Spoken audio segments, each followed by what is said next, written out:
Podcast ini bermula dengan nolongan serigala di ujung tebing. Mereka sedang menghadiri upacara penyambutan malam. Kutemukan anak tangga yang menanjak. Kakiku meraba, melaju, hingga mengantarkanku menuju gerbang kastil dengan dua pengawal di sampingnya. Mereka pun menarik tuas.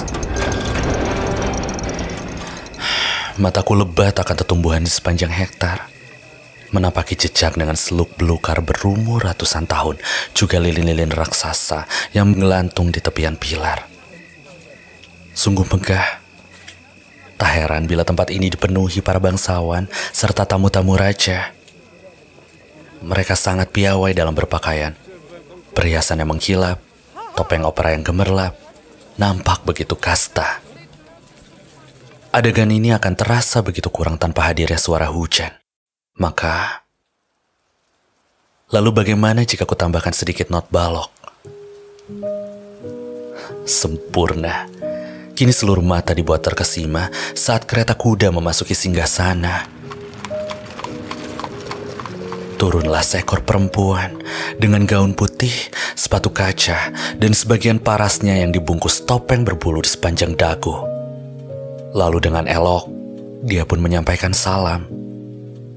Perempuan itu merendahkan posturnya, mengangkat sedikit gaunnya, dan menekuk sebelah kakinya. Aku berdiri tepat lalu terpatung terbawa arus. Ada kesepakatan dalam diam saat kita berdua memutuskan untuk bertemu di tengah-tengah kerumunan.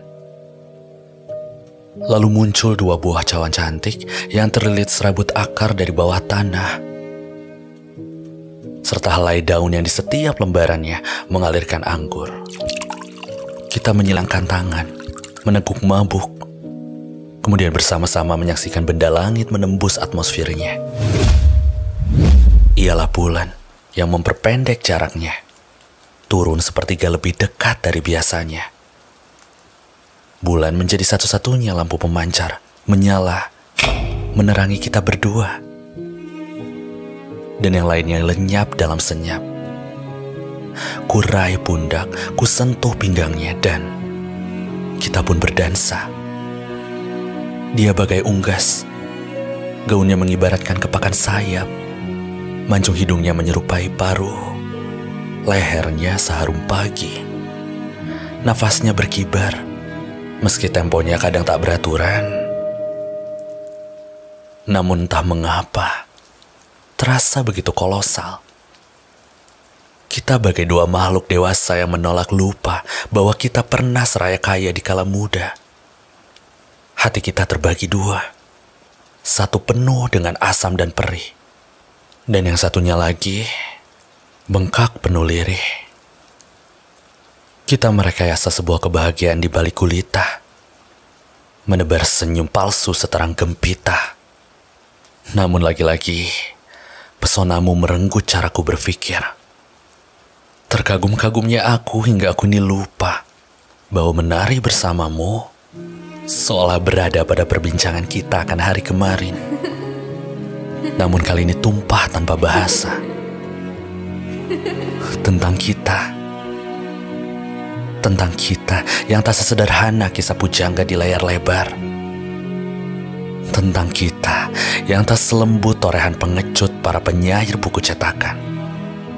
Tentang kita yang dibuat kenyang oleh tafsir dari kebanyakan orang. Tentang kita yang terbiasa dipecut serta menjadi budak-budaknya takdir. Tentang seluruh sakit-sakit. Kepalanya tergeletak di pundak. Dagunya membeku mengelus bahu. Malapetaka itu pun tiba. Belum lama aku memilikinya, ada genggam yang tergelincir. Unggas melepaskan diri, mengelak mundur 10 langkah dariku. Lalu,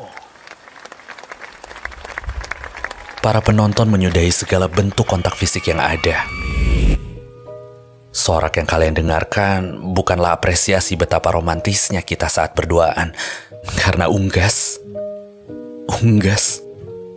telah menepikan dirinya di sebuah altar bersama seorang pangeran dengan sebatang emas di tangannya. Sedikit demi sedikit ditelan gelap. Aku meredup. Aku bukanlah fanatik akan bahasa-bahasa ikhlas mengharuskanku menghunuskan pedang. Kali pertama aku merasa diri begitu ilegal. Oleh karenanya, Paduka Raja memerintahkan seluruh barisan prajuritnya untuk menghujaniku dengan busur panah. Tepat di panah yang ke-10, aku berlutut. Dan